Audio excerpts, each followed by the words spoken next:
Here we are. What a day. What a day. Nice to see everybody. Good to be here. Good to be seen. My name is Dean, and busy show for you today. We're talking balls or domes, whichever school you're from, the ball or the dome school. It doesn't matter. They could be balls. They could be domes. We're going to go out to Edmonton a little bit today. That'll be a lot of fun. We'll go to Ottawa for a little while today.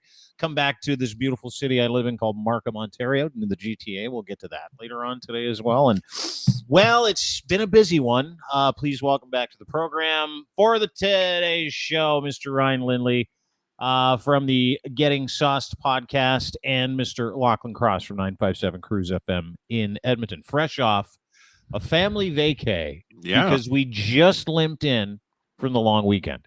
And it was a nice long weekend, too. It was like Thursday, Friday, Saturday, Sunday, Monday. Basically, it's like a week off. If you like one of those plebs that works for people, like works for somebody else, not yourself, where you're like, let me count my stat holidays, let me count my fucking sick days. This was one of those weekends where if you skeeve off on the Thursday, you get the whole weekend, and you took advantage of it and went to beautiful Vancouver, Lochlin Cross. I did. We have a bunch of family down there. Yeah.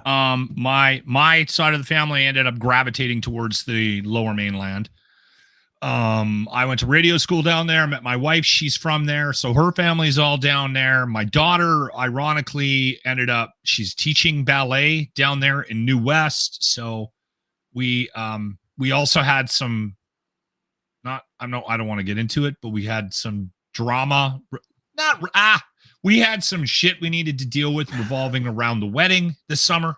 Oh, yeah, because you got a daughter that's getting married, right? Which is yeah, you're gonna be a grandfather probably in the next several years, probably a few years. And anytime someone gets married, as a child, no, you will, dude. You're old. You're an old man. You're an old man who's gonna have grandchildren.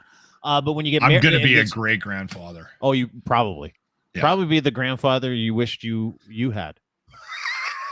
I had a great grandfather. Yeah, okay. I have a weird family thing dynamic, and it's no one's fault. I'm realizing it's your family's fault. I'm realizing my part that I played in it. I'm realizing it's nice that you're at that point where you're like, I'm realizing that I played a part in my familial issues. Everybody's got familial issues, so it's okay. Yeah, of it's course. nice to talk about. So you went out there to see the kids, and you wanted to do some sanding of relationships. You wanted to do some buffing, familial relationships. It was nice. And so don't really want to talk about it anymore. Okay, good. I don't want to talk about it either. Oh, well then, fine. You brought it up. Nobody didn't want to talk about it, and then you. I was trying to skirt it, and then said, I was trying to skirt the issue. Yeah. Vancouver's beautiful. Fuck off. Did you get that tourism, Vancouver? Yeah. Vancouver is awesome.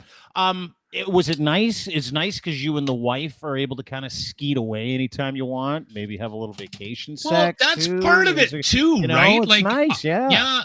And I even said to the mother-in-law, and I said, I don't want you to take your daughter. I was going to say, don't talk to her. I did not say that at brunch. What's wrong with you? Just so if you hear any noises over coming bangers from the and guest hash, room, I am not hurting your daughter. Just so you know. No. Listen, we got a hotel room. Yes. Of course you did. You did.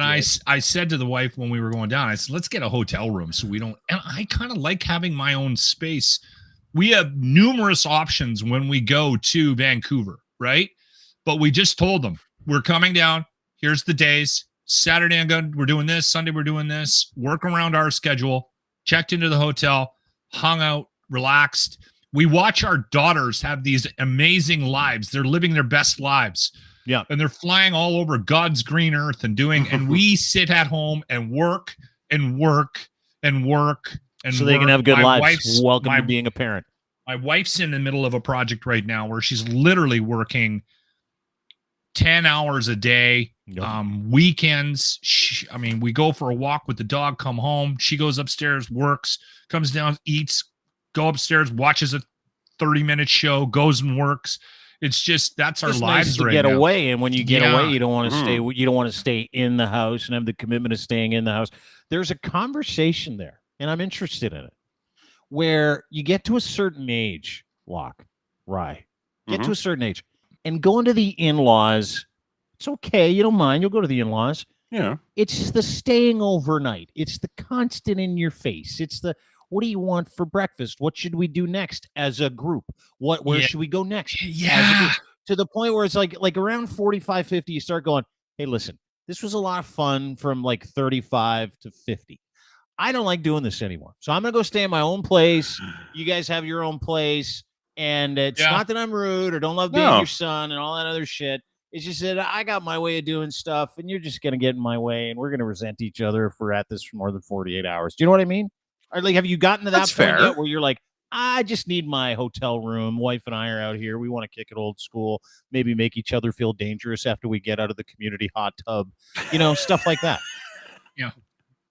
If I'm being honest, yes, it's exhausting the way I'm wired. Mm-hmm. It's extremely difficult for me to spend any length of time trying to be normal. And at least he's honest about it. Dean. It's a lot of work. I can get a day in. I can get a 12-hour shift in where I'm not scaring them, right? Constantly. What do you mean by normal? Like when you say normal, you mean like sit down, have a coffee. How are you? So tell me about your job, the weather. You mean small talk with people that you are related to, but you would probably not hang out with? Is that the situation? You don't, or do you not want to talk about it still? I love most of my family. I don't think my 78-year-old mother-in-law would understand why I brought up my testicles. Right? Like, can you avoid? I can do it for 12 hours.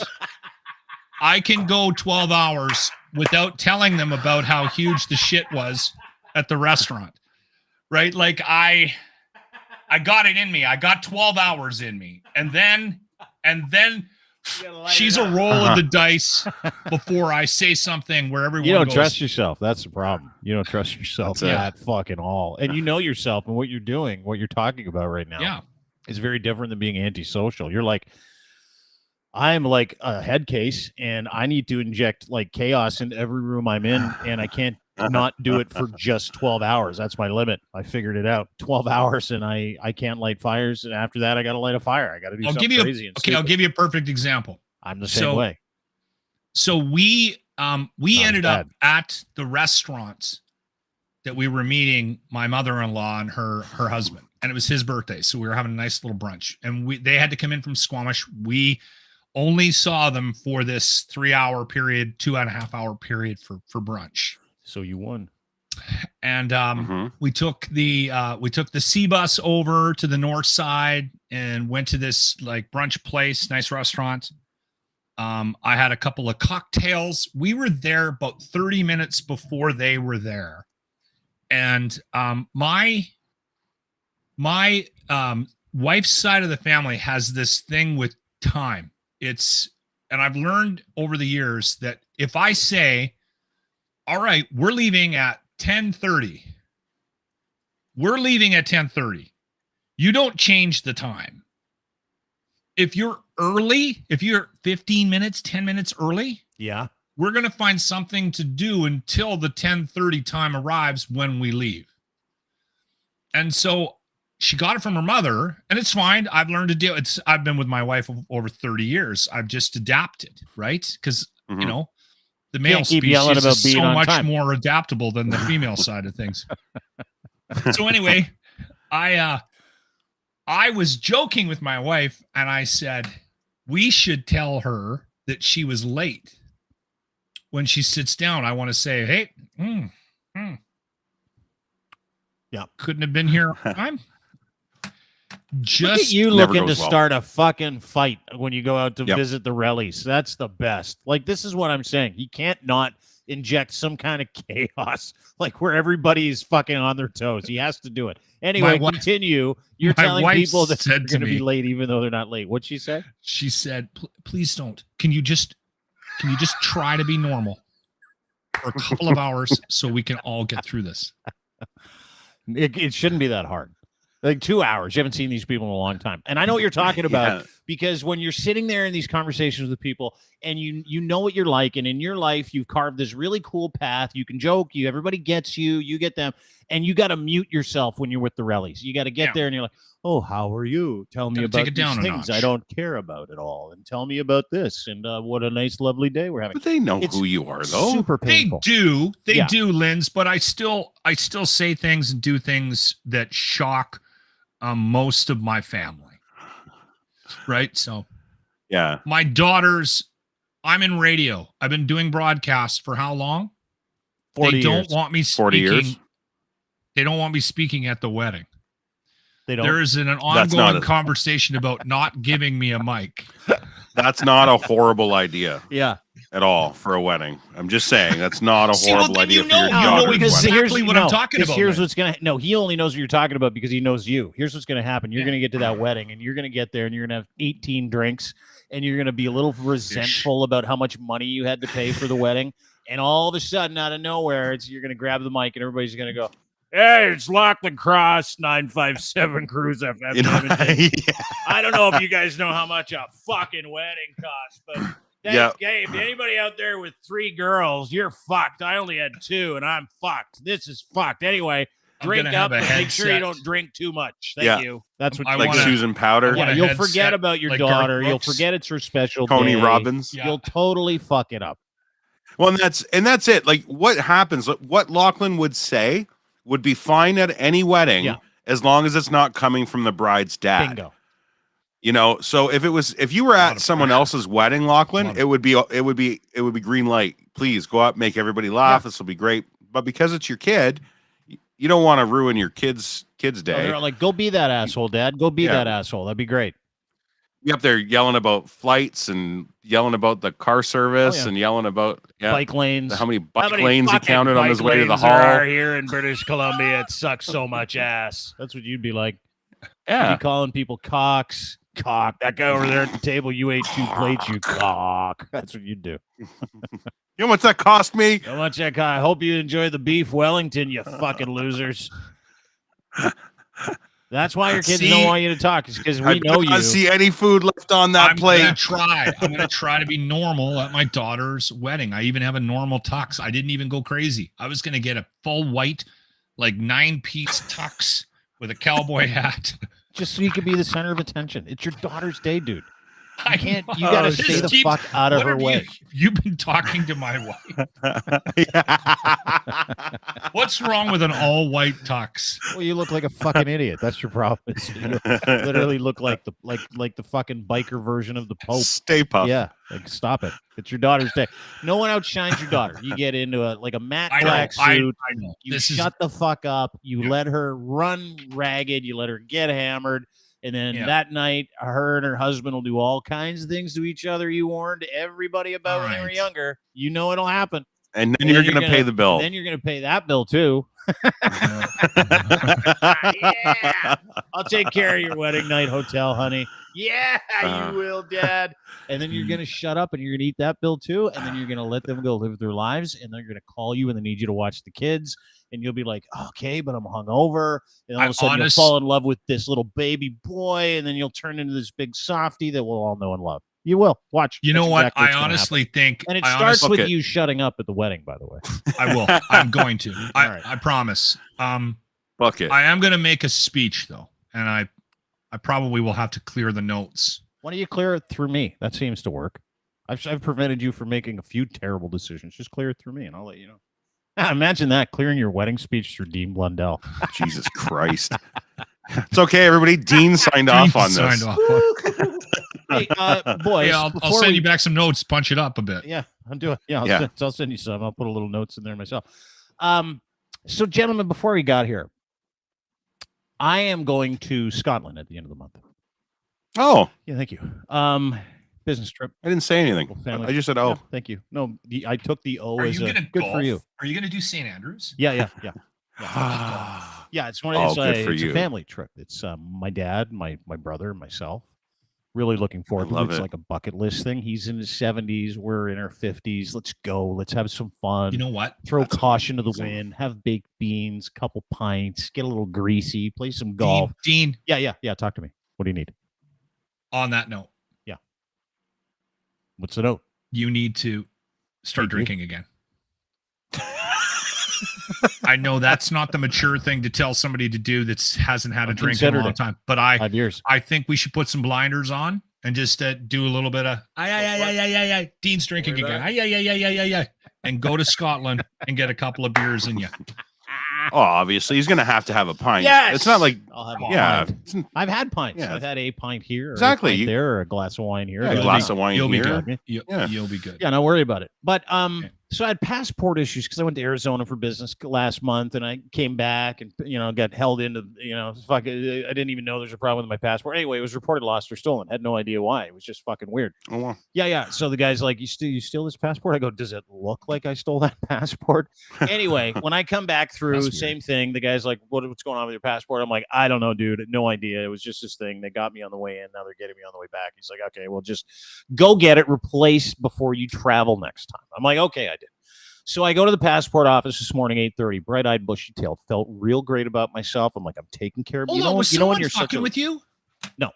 That's what I was just thinking. No. I just had the same thought. Like in the government? Somebody reported on you? No, somebody reported on you, maybe? No. I think it was from when I got mixed up in Barcelona a few years ago, where I was coming back on the wrong passport because I've got two. I got a British one, I got an American. So I think they put something on my passport. I don't know what it was. Anyway, no conspiracy. Okay. It's all good. It's just a bit of a mix-up. And so I went to today. I'm like, that's it. I'm going to go because I got my ticket to go to Scotland. And I'm like, I need to go get a passport. Now, I've heard stories about getting passports. We all have, right? Because one of the things that PP was using to beat the shit out of JT, he was like, you don't care about travelers. You don't care about this. I'm like, fuck, I wasn't traveling. I had no plans on traveling. Now I have to travel for a couple things. So I got to go get this done. But I would look at these stories of people. It was like, I was in the fucking passport office for 5 hours today. I'm like, you're lying. Yeah. You're lying because you're just trying to get Justin Trudeau. Well, let me tell you something. Hey, what happened? I'll tell you. Thank you very much, Fred Willard.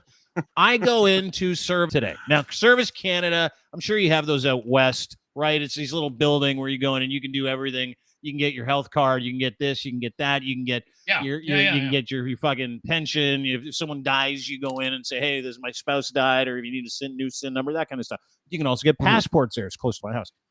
So Fishing I go license. in. Yeah, all that stuff. Fishing license. No. Bike lane. Yeah. Bike lane license. Yeah. Strangely enough, you don't need a license to have children, though. That's wild. Anyway, so weird. I go into the office, 8:30, bright-eyed, bushy-tailed coffee, and I'm there 5 minutes after it opens, right? It opens at 8:30. I'm there at 8:35. It's packed, like 300 people, 5 minutes after it opened. So I must have missed the lineup of everybody going in and getting registered. So I go and stand in the back, and the lineup is like through the building, around the building, and then into the hallway. So I wait for 4 hours in this lineup. I stand 4 hours before I can get a ticket. It's just getting in the door. Just to get it. Yeah, it's just 4 hours. Oh, my God. 4 hours. And everyone's coughing. And everyone's sneezing. And I'm fucking standing because sick. I'm like Mr. I don't even wear a mask anymore. Yeah, I can feel it already. It's coming on. I'm going to get sick. I guarantee it. Yeah. I felt it in my nose. I felt it in my face. I was like, I'm going to get fucking sick. So you should do a nasal rinse. I have a problem being patient, and I fucking hate lines. I can't stand standing in lines. If someone says stand in that line, I usually tell them to go fuck themselves. Or I say I'm not standing in the line. Like I've gotten to the counter at Winners with a bunch of clothes, and there's been 10 people ahead of me, and I've just put the clothes on the candy and just walked right the fuck out. Like I have zero desire to wait for anything I do that at all any the time. time ever. Can't stand it. Waiting is the bane of my existence. So halfway through this 4 hour stand up, I'm standing next to the ladies' bathroom, and it's a steady stream of people. Keep in mind, it's the morning, right? It's like now 10:30, 11 o'clock in the morning. I've been there since 8:30, and the line hasn't moved for like 2 hours, and I'm right next to the ladies' shitter. And every woman that is in the passport office is dropping ass every single time they go into the ladies' shitter. And the waft that's coming out of like 2-day-old pho is just like, oof. Is that kimchi? And I keep shutting the door after people leaving, right? And there's like, so one lady comes out and she's standing there and she's like looking around. She's washing her hands with Purell. She's got a mask on, and she's like, "Hello." And I go, "Why don't you just shut that door?" You go, okay. Go ahead and shut that door. She's like, "It's because they hold them in longer. They smell worse when you hang around with them." I said, "You got to walk around with it for a day or two." And I'm right next to the guys' bathroom on one side, the ladies' bathroom on the other side. I'm in the middle. And the entire smell is coming out of the ladies' bathroom. The guys are fine. Guys go in, do their business, doesn't smell. Ladies go in, do their business because it's been stewing for a month. Stew. They stew it. They do. Steeped tea. Why their farts are way worse too. I know, they totally. hold Dude, in. I have never smelled anything like this in my life. And I'm not telling this story to be disgusting. I was turned off and I was reminded, because I'm not married, don't live with a girl, but I was reminded of like the differences in smells between men and women. And women are nuclear. Just nuclear. Nuclear. Ask anyone in the service industry which bathroom is worse in a restaurant, men's or women's. They'll say, Now, men I'll clean are the men's dirtier. 10 times. Men are dirtier, though. Oh, yeah. There's like sure they are. all over the Men place. are pigs. But the maldiferous smell that was coming out of this Jumentous. hellhole, this jumentous odor, like fucking someone lit bolus on fire, and it's like it was coming wafting out, and everybody around the women's bathroom is standing there like this with their hands over their shirts and stuff. And I just started vaping. I'm like, forget it. I'm gonna start vaping because this smells like triple berry ice. So it's probably helping. Vaping, and I started vaping around Did people. anyone like, say anything to you about the vaping? No, not a now word. It smells like shit. Zero. That sounds like citrus. No, vape. Dude, Shit. I vaped in the Citrus. Service Canada place for 7 hours straight today. I didn't even stop. I'm like, forget it. If I'm gonna be here, I'm gonna vape. I a little sneaky about it. Anyway, long story short, Do you 4 guys hours. drop ass on a plane? I do. I hold it. every I hold chance it I for get. a plane, and then Oh, yeah. I take a dump on a plane every Yeah, time. me too. You're that guy. No problem. I farted a couple times in line too, but it was just because I'm like, oh, I can hide the smell because of the bathroom. Anyway, long story short, I finally get to the kiosk. They give me a number. I say, how long is the wait now? She goes, about 3 hours. Oh, That was after Once you got hour in the 4. door. after 4 hours. Like, yeah, you were there all day. Oh, dude, I literally came back, turned this on, was talking to you guys in podcast. Like that, literally, I just came back. Yeah. Here's the rub. I sit patiently for 3 hours. 3 hours. Mhm. Okay. Now I'm away from the lady's shitter. Things have calmed down. Girl next to me gets some McDonald's brought to her by her husband. Start getting a little hangry. Not gonna lie, it was smell hanger. You know, when you smell, you're hungry, and you're like, now I'm angry. Now I'm angry because she's having a double cheeseburger and I got nothing. Then I hear my name, magical name, Dean Blundell. Come on. I was like, oh, fuck, it's me. I get all excited. I get my papers. I go to the kiosk. Guy just like, great to meet you. Nice to see you. I used to listen to you on the radio. Oh, thanks a lot. Great. This is fucking love your website. Great. Good stuff. Let's sign the papers. And where's your pictures? Great. I go, I'd like to have that back in 9 to 10 business days. I'm willing to pay the extra fee. He goes, oh, we don't do that here. Oh no, Dean. We don't do that here. You were at the I need a passport office. You can That's get right. it done at any Service Canada kiosk, any Service Canada building. Oh. However, you can only get an express passport at a Canadian passport office. My fault. My fault. Okay. Not their fault, although there's got to be a better way to do that because everybody else who was there was waiting for 6-7 hours too. Like everybody. Wasn't just I me. have a theory on that. Keep going. But my fault. So I smiled at the guy and he's like, I am so sorry. The intake lady should have noticed that date on your passport thing. I'm really sorry. And I'm like, you know what, man? This was a lesson in patience for me and I really needed it. So thank you. And then I turned around and I walked out.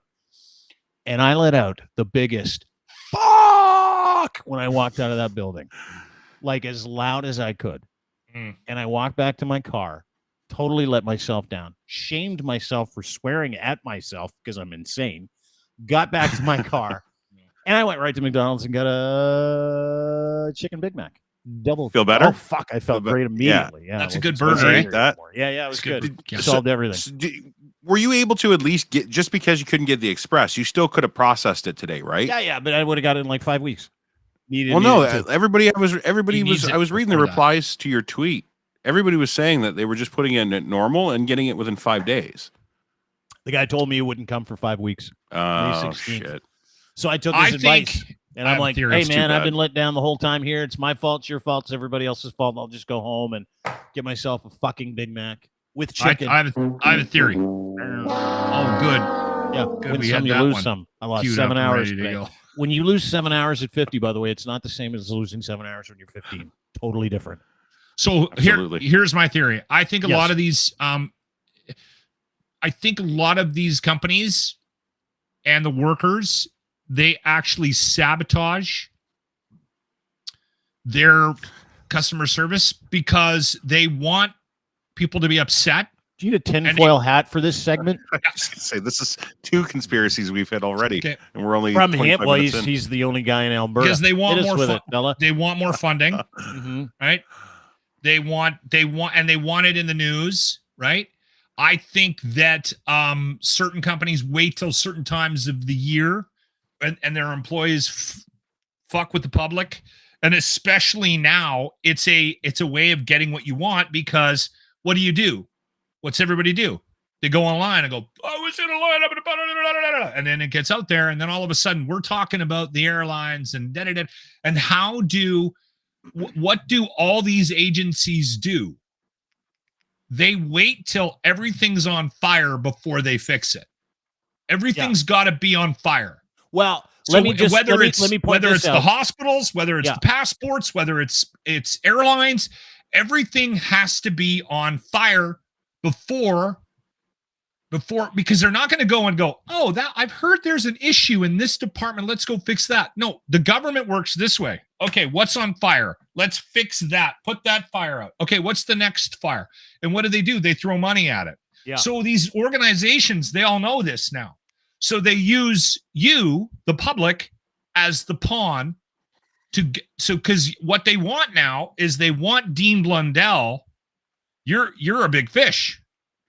They want you on your Twitter bitching about having to wait 7 hours in line. And then somebody will go in a month, why are we still waiting in line? We got to do something about it. This government is stupid. And then the government goes, okay, well, maybe we need to fix something. Maybe we need to pass a bill to stop the airlines from doing this. I honestly think a lot of times we are actually just pawns in this bigger game. Well, you might be onto something, because Service Canada and the employees of Service Canada, including CRA, are set to strike on the 12th. When is that? Tomorrow? Yeah, tomorrow.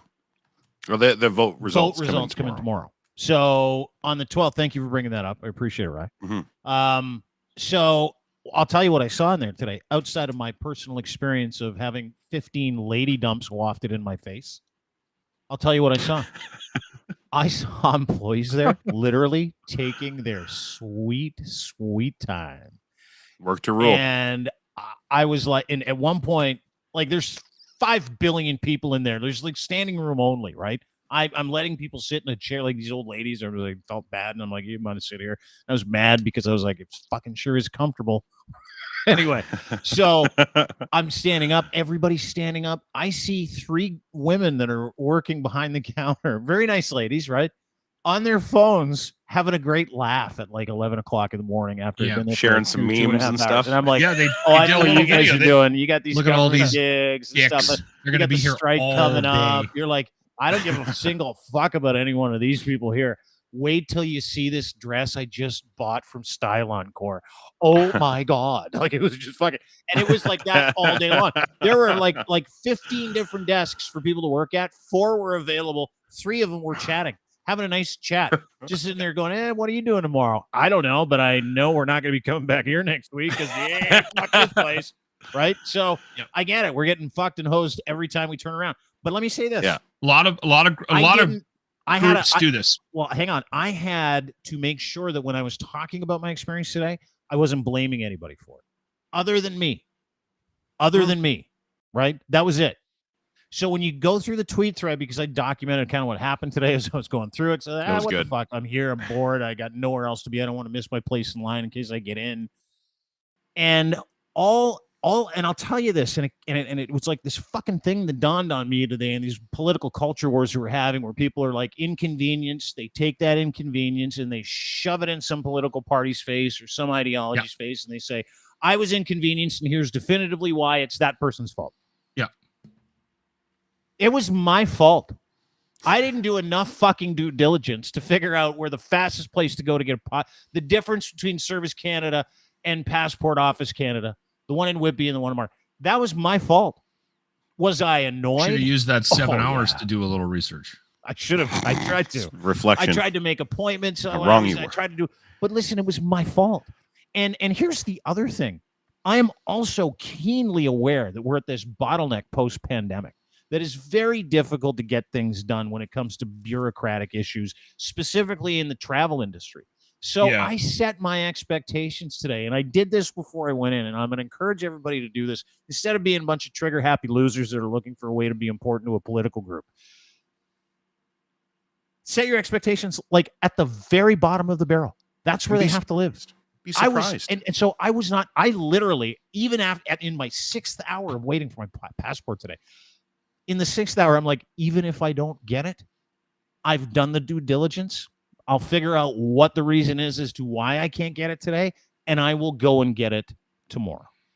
And am I? You're a better human being than me. I would have lost my shit in that building. Of course, you would have. I would have lost my shit. You would have been on the news. On their phones. Not one person did. Everybody in that room. Good for them. Everybody was easy breezy, That's not me. smiling, and everybody was in there as long as I was in there. That's refreshing. And so now when I see people beaking off after a day like I had, which by the way, I had a lovely day. I met 15 or 20 different people today. They were all quite nice. Met a young lady who just immigrated from mainland China who loves being here. She's a sweetheart. She was very nice. She was telling me about her family. I had a nice conversation with her. I had another conversation with a young lady who I gave her my seat. She had one leg. No other guys were giving this one-legged woman my chair. So I'm like, you can have it because clearly you only have one fucking leg. And it was an opportunity for me to get to know people, talk to people. But was I annoyed? For sure. But man, I got no patience for anybody that has a bad experience now and then goes and blames a political party, a leader, or another person in business or in politics because you got fucking inconvenience. Dude, this world is full of it. Buck up. That's all I'm saying. Dude, 10 years ago, I spent 4 hours in a passport office. Like, this isn't new. We've needed upgrades in this shit for decades. Yeah. And it's just whoever's holding the potato at the time that, like, especially this with the pandemic, like you said, the bottleneck, you're right. So anybody that's holding the bag at the time when the fucking music stops, it's their fault, right? So yeah, stop carrying water for somebody that doesn't give a shit about you because they're not going to change it either. You think Pierre Poilievre's going to change? No. I only had to wait 14 minutes for my fucking passport. That's not going to happen. It never does. No. I got a quick story. This is no, you don't. Airline related. It's airline do me a favor. related. Quit saying you have a quick story when we clearly know it won't be a quick story. It's part of my shtick now. Okay, so we were in Toronto. We were on our way to Sandals in Jamaica, and we were in a line with all the regular schmoes. We didn't have any, special pass or anything. Sandals is like the Chuck E. Cheese of vacation. I love those. You can bite me. You can bite me. They're unbelievable. I'm saying if I worked the Arby's like an of a steakhouse for a week's vacation, and my wife was like, "Let's hit Sandals," I'd be like, "Yeah, and let's hit Ponderosa on the way there too." No, you have no idea. You have your for a head nice so fancy firmly steak planted. dinner. Have you ever been to a Sandals? Salisbury steak. Yes, yeah, dude. For my honeymoon, it was the worst experience of my life. That's because you drank all the booze in the resort. Splash out. I didn't Get drink a lot yourself back the then. chicken gravy, honey. Yeah, we went to Ocho Rios. Ocho Rios is awesome. Gravy. So anyway, it isn't. Yeah, they are. I've been there. They No, are. it isn't. You are a pompous son of a bitch. No, he's not. Yeah. He's right. I've been to a Sandals, dude. I've been to 2 of them. They're guys gross. are The second one I was at, losers. I was like, I love the sound. You guys are losers, both of you. Holy shit. Okay. Anyway, as we talk to a guy drinking a President's Choice flavored soda. We know how to save money and then spend it on the right things. Okay. So Leave us anyway, alone. I'm in line and Sandals is the President's Choice Club soda of sparkling waters. They've got one person helping out the big line, the schmoes line. They've got 2 people helping out the short line, I'm a VIP line, whatever they call it. It doesn't matter. VIP. And that line's moving really quickly. Ours is just dragging, and we're standing in line, and I'm watching them call over the people in the express line. Fine. You got one person handling all the losers, which I'm in the loser line. You got 2 people helping out the people that pay more money. Yeah. I can wrap my head around that. I can. And I can even sit there and watch it for a long period of time. I can watch them get How checked long? in ahead of me. How long did it last? It lasted about 25 minutes. There we go. Here's there the it is. problem. Here's the problem. They get a third asshole that comes and sits next to the other two VIP assholes, sits down, looks at the long line and goes, and calls somebody over from the VIP, I paid for this line, and starts helping them. I said, I fucking had it. I can't do it. I forced my way through all the pay for this service, though, by the way. And I you went, didn't pay I know. For this. Yeah. And I went and I stood in front of everybody. Uh-huh. In the chattel line. I started screaming. Yeah. And I said, this line's not moving. That line is. They You said, gotta shut up, deal pleb. with this fucking line. You got two people helping those assholes. I said at some point, and then I got a woman with a clipboard running at me going, okay, sir, okay, you can come down. And I'm like, well, then stir this fucking line. And everyone Sorry, in is there the poor line is people doing talking? this. Are there Everyone poor in the people line is- talking? Do you hear anything, Dave? No, I don't hear it. I don't My hear that at all, wife is Bob. trying to get my wife from all the proletariat line. Good for you. trying to get inside of her luggage. Proletariat. She's trying to hide from me. Of course. Do they still make you load your own luggage on the bottom and the belly of the plane in the chattel line? Oh or my God. did My somebody do that God. for Dude, if you weren't I such am- a cheap dick and you paid the extra $100 for the VIP entrance, you would have gotten it. But you were like, no, I'm not paying for it. But then when you got there, you showed a little rage and you got what you wanted anyway, right? Guess what they did? Upgraded you to a VIP package? Fucking assholes in the loser line is what they did after I started screaming. The loser Y'all, line. there's poor people around. With your broke ass. you? That's what they were saying in the back, just so you know. Anyway, Well, that is one of many famous Lochlin stories. Always pay. Always pay that upgrade, man. always. Nowadays, you can't get around getting good service if you don't pay for it now. When it comes to airlines, absolutely zero way. There's no way to cheat the system. There's no way to get around it. You have to pay the extra $50-$100 and get that you're upgraded right. You're not package. wrong. You're not You wrong. have to. Nexus, Or do what Lochlin does. Say, I'm not paying it. I'll just raise a stink and embarrass everybody when I get there so I can get what I want. And I'll be a Yeah, viral you video want- in the morning. You want to know? You want to know something? You want to know? Ask me if I was embarrassed or I felt bad about it. Oh no, I know you're not, but Yeah. you just said your lovely wife was standing next to you trying to find a place to hide. Yeah. Ask me if I care. You know why? This- Because we started getting served, and I was a hero that day. Were you really? Were you a big hero? I was a hero to those losers. Can we talk I about was a the, hero to the loser. Can we talk about the hero in Edmonton that got caught inside the Talus balls? Okay, do you guys need a bit of a background on the Talus balls? Because no one's well, gonna know. I have any don't, idea. but we do because no one knows what the Talus balls are here in Ontario, and we have a huge listenership in Ontario. So Yeah. take us through what the Talus balls are. This was a video that was shared, and I loved it, even though I didn't know what the Talus balls were, just because I'm like, I don't know who I the got to guy see is. them. Yeah, did you really? You Yeah, saw the I balls? did. When I was there, I got to see them. I was taken on a special trip just to see them because they're so ridiculous. They're so really? ridiculous. Thank you, Linz. That's a great starting point for this conversation. So our city decided that they were going to commission an art piece like they do, right? And again, I get it. Listen, I'm not anti-art. The issue I have with the balls is they make no fucking sense. They're just somebody just went, I got an idea. Let's weld a bunch of fucking shiny balls together and we'll call it art. And the two fucking assholes that did it are from California. They're not even Canadian. And they charged, get this, they charged the city of Edmonton $650,000 for that art piece. It is well documented. $650,000. Here's the other thing you're going to love. We don't own it. They get to take it back? Whenever they decide we're done with it, they get to come and take it back. Now, that I could be wrong on that, but somebody has told me that from the city. And basically, I got a call Blockbuster rental fees.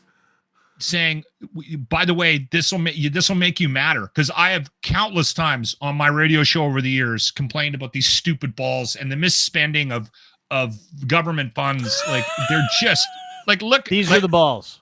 Yes. These are the balls, which are a sculpture, which was created for a certain posh area of town.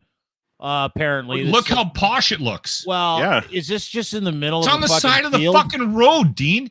It's And it's in the elbow of a bridge. You have to be looking to see them. You don't just like come across it and like, oh wow, look at that, that's beautiful. You literally have to have somebody point it out to you if you don't know where they are. Yeah. What's the purpose of them? I don't understand what the purpose of art. It's art, but there's something to do with the intersection of the hills or some. Somebody painted them a couple years ago. There's an explanation, and I Put a big cock on it. I find what ends up happening is a People lot of got times. caught. I remember I read a story last week after I talked to Lochlin about this, and people have been arrested fucking on them. Yeah.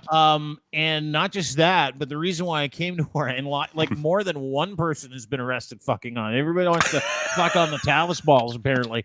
But apparently what happened this weekend is they had to call emergency crews because some dude got stuck inside and couldn't get out. This video's great. So this is fucking weird. Out for a run. I see this commotion with the firefighters, flashing lights. I pull up, couldn't believe it. Some dude is stuck inside the Talus balls. Look at this. Some dude. Joaquim. His name's Joaquim. He was on the news. He got a $5,000 mischief charge. I thought it was a teenager because I thought, it's got to be a kid. They were just dicking around. They're smoking weed down by the balls. And one of them climbed up there. And I had no idea. And they get angry when you call it the Talus Dome because they're balls and it's not a dome. But no. It's the other way around. Oh, it's Talus balls? It's Talus Dome. We call it the balls. I've done this whole campaign for years about we should be keeping our balls clean. And then one year we went down there and cleaned the balls. And anyway. Wash the balls, protect the balls. So I had no idea, but there is a bit of a hole in the top. So this tool, him and his buddy are messing around down there, or his girlfriend or whatever. He climbs up there and he slipped and fell in, I guess, right. I can't the second really, one. I guess we need a Howie Meeker thing. So there's some kind of a hole there big enough for him to fall into. And again, no one knew this. No one in town knew that there was, well, I guess a couple people probably knew that have climbed up there, but it was big enough to. How long was he stuck in there for? I think about 7 or 8 hours. So they had to bring in, it was evening. He actually has a great quote. One, there was reporters down there and before they actually announced his name, which was yesterday, because they actually charged him. So he was at the courthouse. Oh. So Global News got a quick interview with him. But that sucks. While he was in there, he goes, I don't mean to seem dramatic, but I really need to get out of here this evening. So this tool fell inside these balls. And now they've got, they're hideous. I'm sorry. It's ridiculous. They are. The video really disagree gives you, with like, me. The video really sells it. Like if you watch the video of this dude who's like, can't believe this fucking happened. There's a dude inside the Talus balls. Watch this. So this is fucking weird.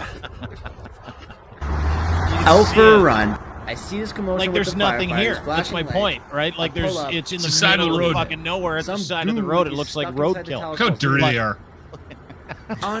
It's just stupid. You better get that. It's just another campaign to wash the balls. They had to cut into it. They had to bring the jaws of life out to open it up to get them out. So they ruined the balls. So that there's damage to the balls. And what about the shaft? Is it intact? All right.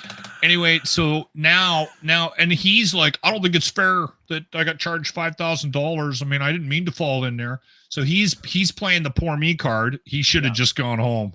We should do a GoFundMe for him, is what we should do for the Talus balls guy. We should really let him pay that. No, he's a loser. Who falls into an art display? That guy. No, I wish they would have charged him $25,000. What a moron! What? And his big line was at the end. You're getting crazy now. Like I want to support this guy. He accidentally fell in the balls. Let's help him fucking pay his ticket off. Seriously. He smoked be a half a fucking bag hero. of weed, climbed up there to impress his girlfriend, and fell in. And then she took off and called the police. Don't you think Is he's that- like is a that what local happened? folk hero though? Like I wouldn't you think call so, him yeah. a folk hero now? Folk Like he's hero. the guy that just kind of Right. fucked up the balls and like Yeah, and everybody hates the balls anyway. This Yeah. guy, and they had to use the jaws of life on him, and then the owners are probably going to take it back. You fucking owe him a debt of gratitude, so let's get a GoFundMe going for the Talus balls guy. All right, you're on your own. I am not doing that. I have no part of that. This loser. Anyway, he said in the interview, he goes, there should be this is dangerous. There should be an emergency door on this thing. why isn't there It's an been up there emergency since exit on the 2011. balls? It's been up there 10 plus years, and no asshole has actually fallen in yet. Right? Till this But he weekend. thinks there should be an escape door. What a moron. Should have started digging. So He should've tomorrow, done. this is a quick radio story for you. So I said to the guys, this is our whole show. I don't think I'm going to be able to talk about anything else. I said, Yeah, we tell don't them need the any Talus prep balls. today. Yeah. I swear I listened to the show this morning and it was We did an literally hour half on of it. your half of your show. Oh, was it really? I was was. busy getting a passport. Sorry, I was busy not getting a passport today. We Yeah. were joking. We were joking that Jimmy wouldn't have to worry about falling in because he wouldn't fit because he's No. put on some pounds, right? He's a little portly. And so 4x4. I jokingly said to the boss, I said, we need to find something in the Edmonton area for him to get stuck in so that we can get some press because this kid has gone viral. Everyone, it's an international story now. This asshole got stuck in these balls, right? Well, there's a big hole in him now. We can probably stuff Jimmy in there now. Yeah. So anyway, today's meeting was, what should we do? Is there something down at the train station that he can get stuck in? And Get Jimmy's some like, big press I if hope we get you him guys stuck are in." kidding. Grant brings up, well, maybe why don't you get run over by one of the LRT station, one of the, Yeah. and Jimmy's like, I don't want to get run over by the train. So tomorrow the whole show is going to be trying to find a thing for Jimmy to get stuck in, Oh, so good. he can make press. That'll be right? exciting. Yeah. That'd be good for the show. Yeah, for sure it would be. But make it don't telegraph it. That's the thing. If you're gonna do a radio stunt, you don't do a whole show on how you're gonna do a whole show on it, and you're gonna try and get some press because no one will give you press. When They you know get it's cooked. when you get the idea, because I know you're probably going to pull the audience, but when you get the one that you guys love, just don't say what it is and just go do it. Yeah, Okay. All right. Yeah, Yeah. that's good advice. and legit I get him tend to stuck, ruin and these make sure he things. gets hurt a little bit too to make it real. Yeah. Yeah, Doesn't it's got a that little bit doesn't of blood. hurt if there's a little blood. No, that's sell that shit. Make Yeah. it real. Put that Speaking shunt of to real, good use. so I get home. Did I tell you guys about my passport stuff today? Yeah, we 50 covered lady that. dumps, maybe. Yeah, Yeah. 50. Yeah. So as I'm sitting there, I start getting hit with all these people. I don't know. There's this thing out there of people that are that think I love Justin Trudeau for some reason. It's like your boy's foundation just collapsed. Your boy. Some guy's like your boy. What is this? What boy? And so Well, I start doing some I reading. tend to lean a little liberal, so I understand the confusion. I'd like to point out who the only person on the network that actually wrote the biggest hit piece about him and that foundation was. He's on I'm this just panel saying, right now. I'm just trying to explain the confusion. Was why it called? people Was it might- called Justin Trudeau as a national embarrassment? I believe That would be the one. Yeah, I Yeah. think that was me actually. Yeah, It's still the top trending article on our website 5 Every years year. in, just so no bigs. Just saying. I like the guy. Never did. But Pierre Poilievre is a true cretin. He is a true piece of shit. They're all Now, assholes. All of them. They're all in the same. I'm not just disillusioned with politics, and I don't want to get into it. It all screams like lady dumps to me.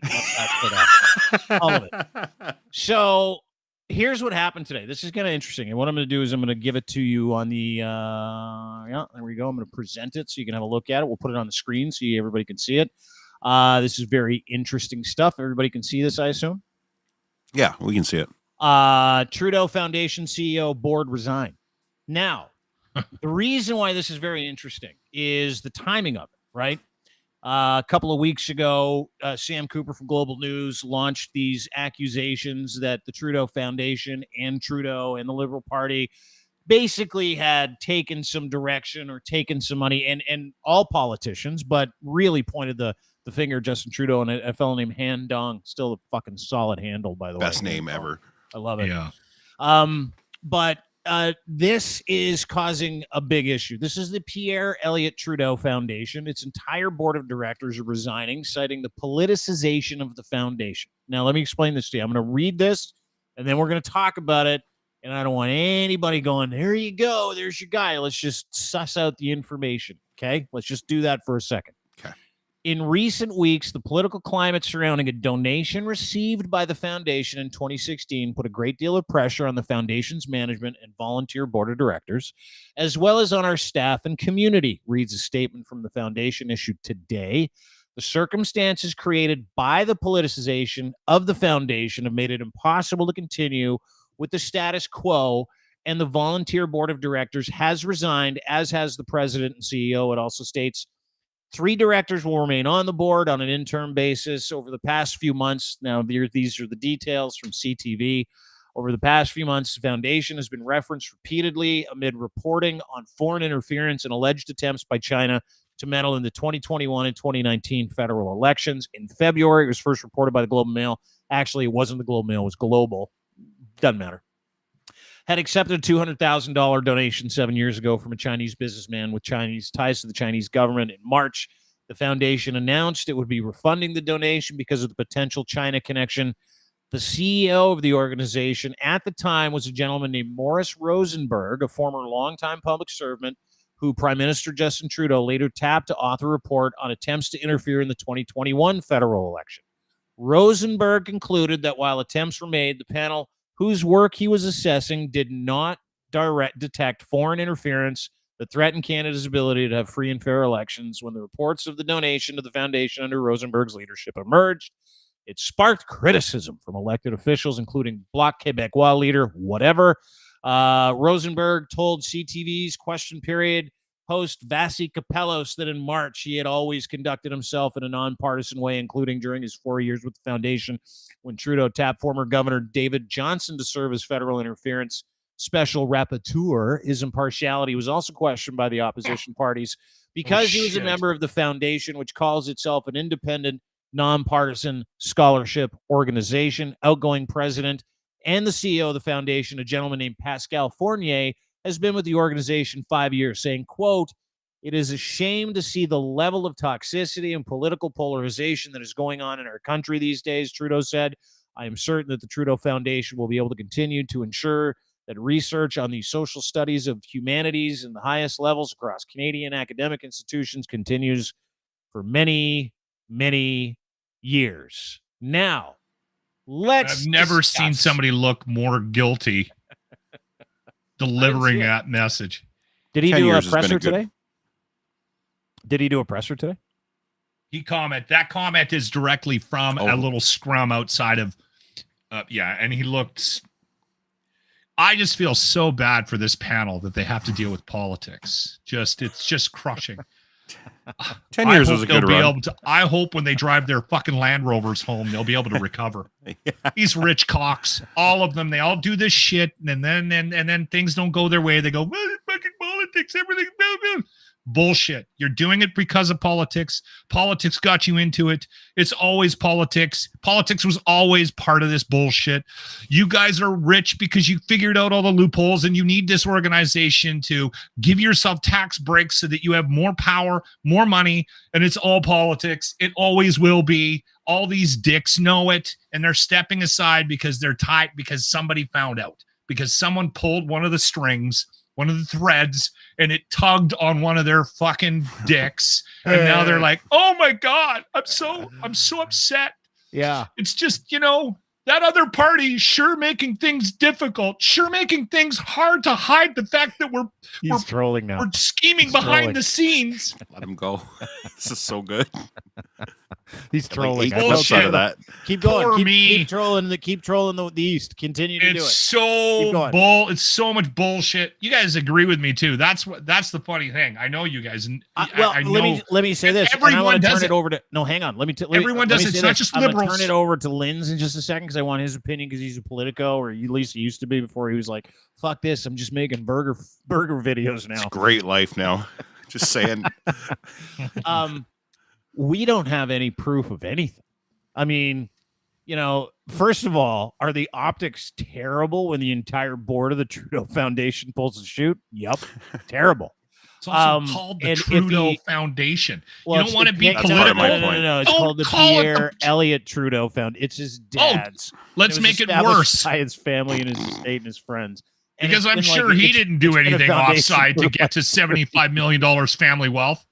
Oh, for sure he did. They all do. I mean, it's up to 83 now, I believe, as of today. Oh, did I miss? Did I misread it? No. The Trudeau family wealth is worth about $83 million today. In the big scheme of things, it's not that much money when you're talking about 50 years of generational wealth. That's the money they tell us about. Yeah, although it would be nice to know how a public servant comes up with $83 million. I was going to say, what does he get paid every year? He's been the prime minister for 10 years. He was, salary's $400,000. Everybody jokes about the failed drama teacher before that, whatever. So I don't see where you get $83 million out of that. So I'm just very good at investing while the country falls apart. Okay, sure.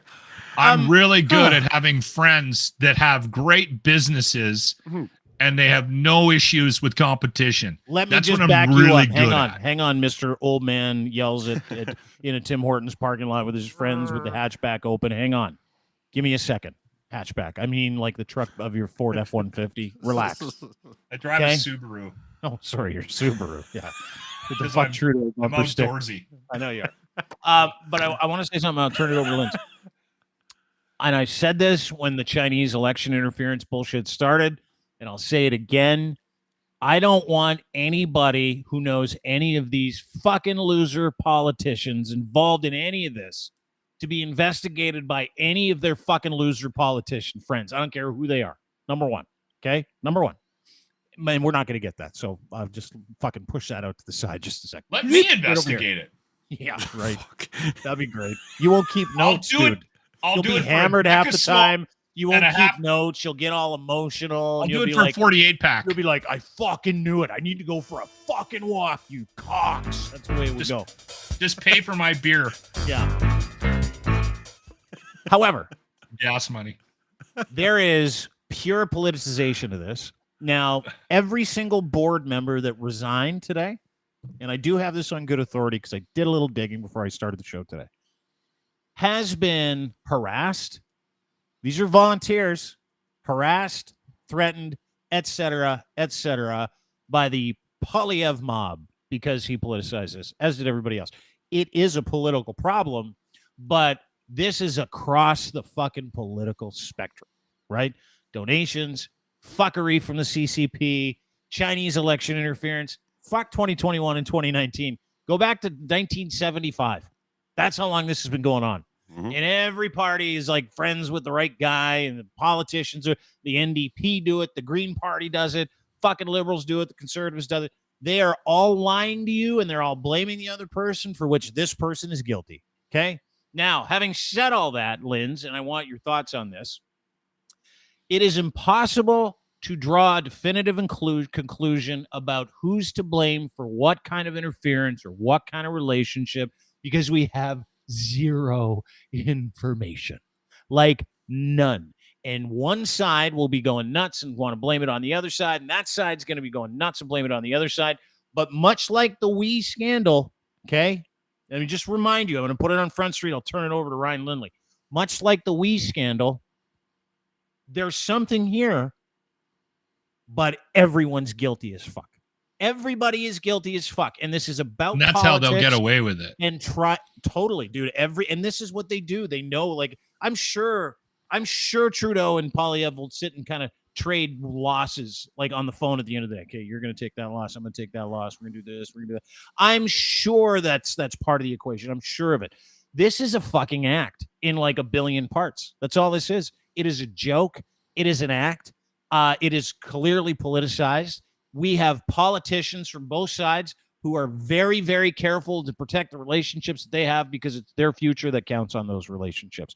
And that includes with Chinese and foreign interference and fucking espionage and all that shit. And there is so much deeper shit here. Like, this is the other thing people don't understand.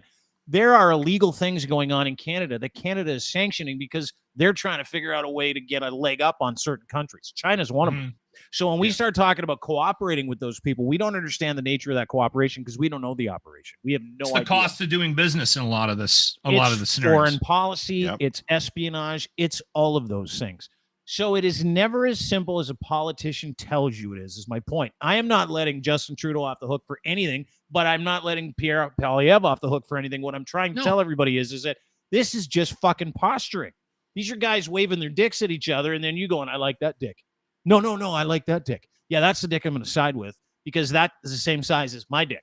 And the guys over there, well, this is my dick size, so I'm on this dick size team. And everybody's waving their little dicks around, and nobody has any proof of fucking anything. And then we go down this road. And then we sit here and go, well, it's probably Trudeau. Well, it's probably Poilievre. It's all of them. It's fucking all of them, Linz. Am I wrong? No, I was going to say you rung every bell that I was going to ring. So I'll make my thing quick.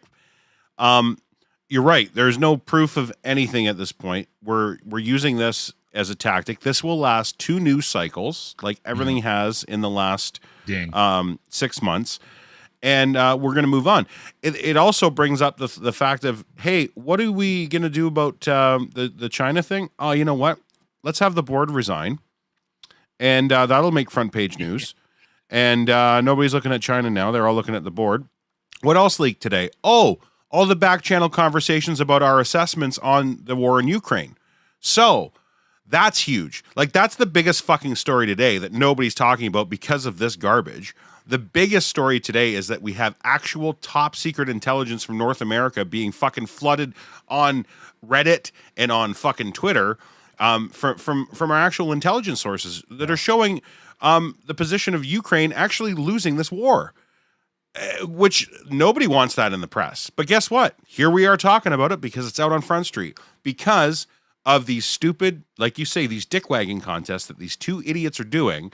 They are literally putting actual things that matter in jeopardy by doing it because everybody's looking for that leg up. What am I going to say? Because come election time, you know what's going to happen? They're going to say, just like the scandal quote, there was never a scandal. And that's the thing. The big headline was it was a scandal. And then they investigated and like, oh yeah, we didn't find any real scandal, guys. I'm sorry. Same thing's going to happen with this one. We're not going to find a scandal, but we've got something to fucking talk about on TV and in our fucking op-ed columns and our Twitter.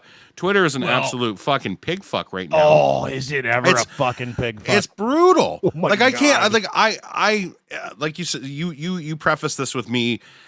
And this is why I stepped out. I can't fucking do this anymore. I can't deal with it because we live in a world now where you cannot have a conversation about anybody without being fucking called either you're a fucking right-wing fucking extremist or you're a libtard. You can't have the, hey, maybe there is something here. We need to look at it. You can't. We have now reached the point where it is absolutely impossible to have an adult conversation about because this people will tell you what your intentions are. We live in that world now where they're like, right away. when we don't have any fucking proof about anything. Nobody like does. Nobody knows. It happens every time. That's why I don't watch the comments. I could probably write down half the comments that came in. I said at the beginning, every politician does all this bullshit stuff. They're all guilty of it. And everyone's saying, well, you're from Alberta. That's the Berta guy going off. Like it's all bullshit. No, I'll tell you what, the East is overly protective of Justin Trudeau. I would love to see our political institutions get legitimately unwrapped. Yeah, all of them. But I will say this. I think the bigger problem, I shouldn't say this because then it downplays it. I know you want to. Well, remember, you can't be normal for more than 12 hours. No, hold on. I think not the bigger issue, part of the conversation about where we're at in this country, because, listen, I don't know how we don't have any impact on how these people do business and how they influence change.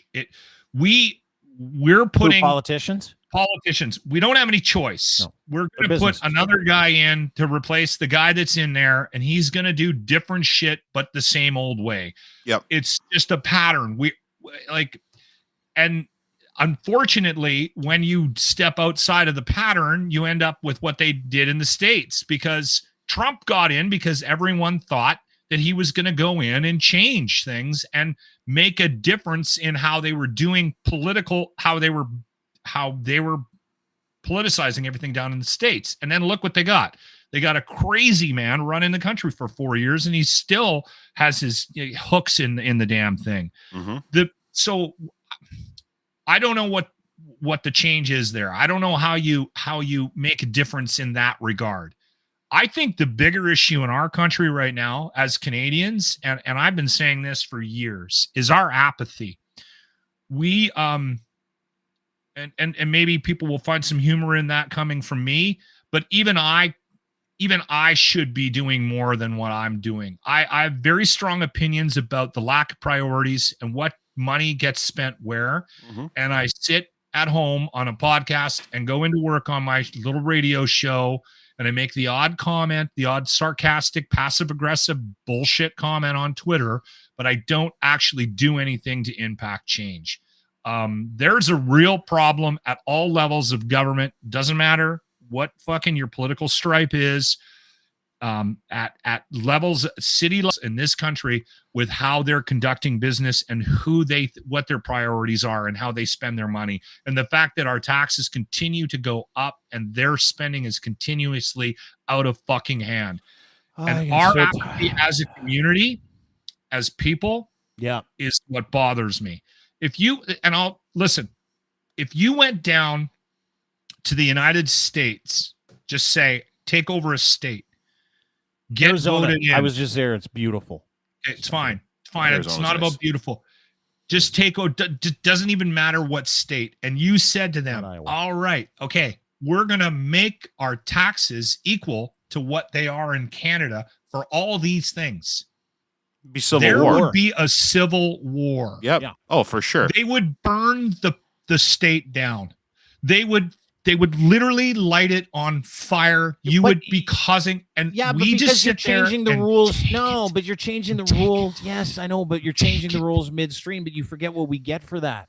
Like listen, I get it. We're all taxed to the dick. I get it. I fucking get it. And I get I never get upset when someone's like a citizen is like, I'm You're upset part of the problem. with our. Well, You're the apathy I'm when talking someone about. said no, I'm not. And let me explain it. When someone says like you, where you're like, I'm quite emotional today about the way the tax dollars are being dispersed.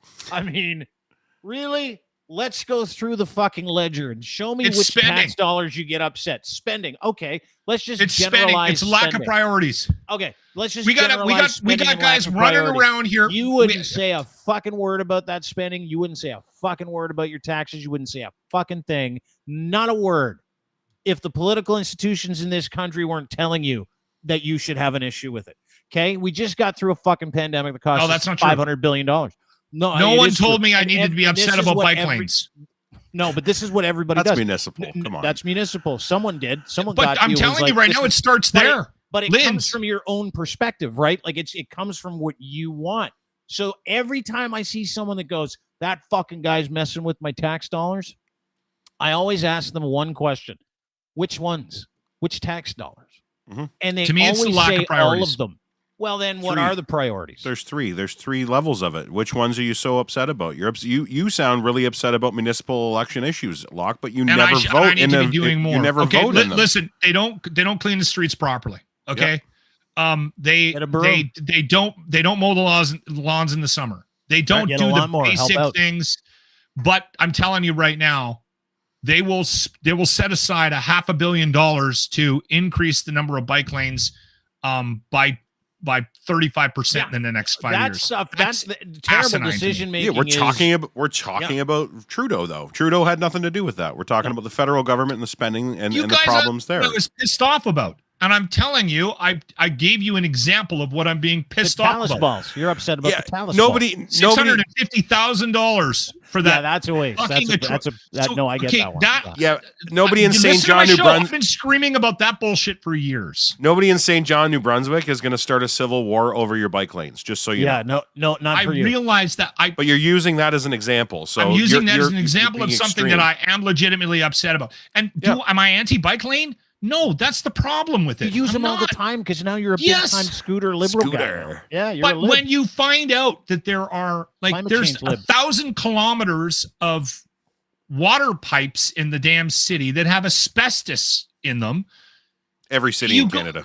Every city in Canada. And he has a point. Yeah. Yep. You'd like them to be fucking replaced. Yeah. That should be a federal mandate. You're absolutely right. That should be a federal initiative. Out. Yeah. Yep. Like, you know what I mean? Like, but we don't. We ignore those tweets on Twitter, and we hope that that a 50% of the population doesn't get mad. But that's not how our politics work. They sit there and wait until an issue gets to a point where, oh, hold on, have we got a majority that want to smoke weed? All right, let's pass a law to let everybody smoke weed. That's how our politics works in this country. Until we all get upset. Well, but that's democracy. That's how democracy works, though, Lachlan. You're asking for it to work backwards, and it doesn't work that way. I know, and I also get the argument that Canada is a great place to live, and I say that out loud. I usually preface most of these bullshit rants that I go on with "I love my country." I do, but I think there is a lack of priorities based on what everybody thinks is the actual problem, right? You're right. The problem is so few people vote. They're going after a small segment of the population. And we've talked about this before. Then the middle and what we're concerned about gets ignored because we don't vote, which is bullshit. Right. I vote, but we're not extreme about it. And that we don't goes back to scream the and yell all apathy day. thing. Yeah. Yep. We're also you're right. we're also not embarrassing losers about everything. Like, there's the ability that you have to understand that you have to operate and live within the parameters of the country that you live in. And also it's been like this for hundreds of years. And also we have health. Doesn't make it right. And no, it does make it right. It does make the socialist democracy that we live in one of the best countries in the world. Absolutely. The fact that people can come here, like as I was in the passport office today, not to go back to that horror story, smelling of the lady dumps. I want to get into it. No more faux dumps. I'm surrounded by people who came here for a better life. Surrounded. Okay? Surrounded.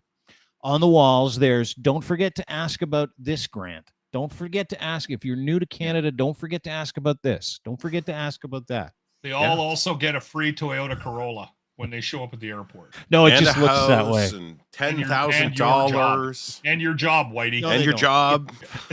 Yeah, that's what they want to tell you. So as I'm chatting up this young lady, I'm like, "What brought you here?" She's in broken English. I've always wanted to come here. It's very dangerous where I come from. Very sick place where I come from. Yeah, and she's very happy to be here. Tears start coming out of her eyes because her name gets called. She's going to get her first social insurance number. She had to be 40. And I'm like, man, what a fucking great country. Makes it all worth it somehow at the end. All this shit, just for that. But then I thought to myself, thank God a certain segment of Western Canada doesn't have a fucking camera into this room. Or thank God a certain subset of You want to know the irony of that? No, hang on, let me finish. More immigration in Alberta than any other province in the country in the past year. Yeah, that's because airport wait times. That's all it is. Yeah, but as I'm sitting there, I'm like, what a beautiful fucking story. And I also thought, I wonder how many people from this country would walk in here, see the scene, see the diversity in the room, see all the screens on the wall saying, "Don't forget to ask about dental. Don't forget to ask about your social. Don't forget to ask about that." I wonder how many of those people would have been fucking furious thinking that was their tax dollars that were being stolen from them. That's what I was thinking today. There's a good. Get your loser kids to go work in places where we need the reason why we have immigration. And you know what? Maybe it'll slow down. Yeah. We're growing. This country's growing. And we have these people coming in that'll go ahead and do those jobs that greenhouses, picking tobacco. Nobody does it. Nobody wants that here. Yeah, so until you can, that's my stance on immigration. Then go work, get off your ass, right? Yeah. Anyway, how many teenagers work now? Did you guys have jobs? Like I'm 53. Mm-hmm. I got a job when I was 12. I got my first social insurance card when I was 12 years old. I still have it. It still has my weird kid signature on it, right? Buddy, I was literally in 1982, and I've been working every day since. Yeah, I was 14 when I was allowed to finally get a job, and I have not been actually right now is like the longest stretch that I have been officially unemployed since I was 14 years old. And it's been great. I've set it up so it's fine, but this is the first time I've ever been like, I could go and apply for EI if I wanted to, because I have that. Like, I have that available to me. I've never had to use it. I could go get it. Be living off the but I could. Hey? Yeah, I could. Absolutely. You know what? But you know what? I choose not. I know where I'm. Like, I'm not staying here. Oh, long. dude, I would take the government's money. It is my money. I get it. I've paid into it. But at the same time, you feel guilty for it. At the same time, at the same time, that's the way I was raised. Was don't take what you don't need. And but everybody here has this fucking mine, me first, gimme, and that's what I fuck them. That's why every time you bring up somebody about immigration, first thing you hear, what about our homeless vets? It's like, what are you fucking doing for our homeless vets? Do something for the fucking homeless vets. What have you done for the homeless vets? You know what I mean? Like, it's a talking point, and it goes back to carrying water for some asshole that doesn't give a fuck about you. That is convinced a certain segment of society that this is the way it is. They have absolutely told you what everybody else's intentions are, and then they tell you what you have to do. Listen, we are smarter than all of them. All of us are. And you have to, at some point, everybody out there, if you're listening to this, listener, if you're listening to this, if you're not watching this on YouTube, on our YouTube feed or Twitch feed, if you're not watching this in real time, if you're listening to this on Apple, Google, Spotify, etc., listen, I want to explain something to you. I'm looking right in the camera. I'm explaining something to you. Very, very simple. You are a mark. They think you're an idiot. Get a little smarter. That's all you have to do. Don't listen to any of them. I fucking hate all of them. We're actually coasting through this inflationary period right now because of the state of our economy, which is propped up by our immigration policies. In the United States of America, if they actually stopped illegal immigration, the economy would collapse in a very short period of time. Yes. Oh, yeah. Like it would, like they would have be immigration here. If we don't have immigration here, we don't have pensions for people who have lived in this country for 60, 70, 80 years. If we don't bring people into this country that want to live and work here, that want to do certain jobs that certain people in this country are maybe too good for in their own eyes, or they don't want to go and work in certain towns. Those people start up very successful businesses and end up being like pillars in communities as well, right? Can I give you a piece of inside baseball? Yeah. You know the Roxham Road debacle? Yeah. Do you know why Joe Biden wanted Roxham Road closed? No. Because they were losing the fucking illegals. The illegals were coming across Roxham Road? They were coming across into Canada because they were like, fuck, we got to United States. We're bleeding our Guadalajara. Let's get the fuck out of here. We're bleeding the orange pickers. Please stop taking them. Like it will never be told to you on any sort of traditional media. They have an economy. Like Lochlin hit it right on the head. Their economy is fucking reliant on illegal immigration. Oh yeah. Reliant. If you want, no problem. We will raise it to a federal minimum wage to go down to Florida and pick oranges. Do you know what you will pay for a jug of orange juice? $18. 18. That's before inflation. It's probably up to 21 now. You want that? No? Then shut the fuck up about the illegal immigration. And keep on. And it's double-edged not just sword. The orange pickers. Yeah, but rednecks here are so pissed off about immigration in general. Like that. Yeah. That's the one thing that goes hand in hand with tax dollars and giving tax dollars to immigrants and all that other shit. They're just pissed off because they literally think all the jobs in Canada belong to the white man.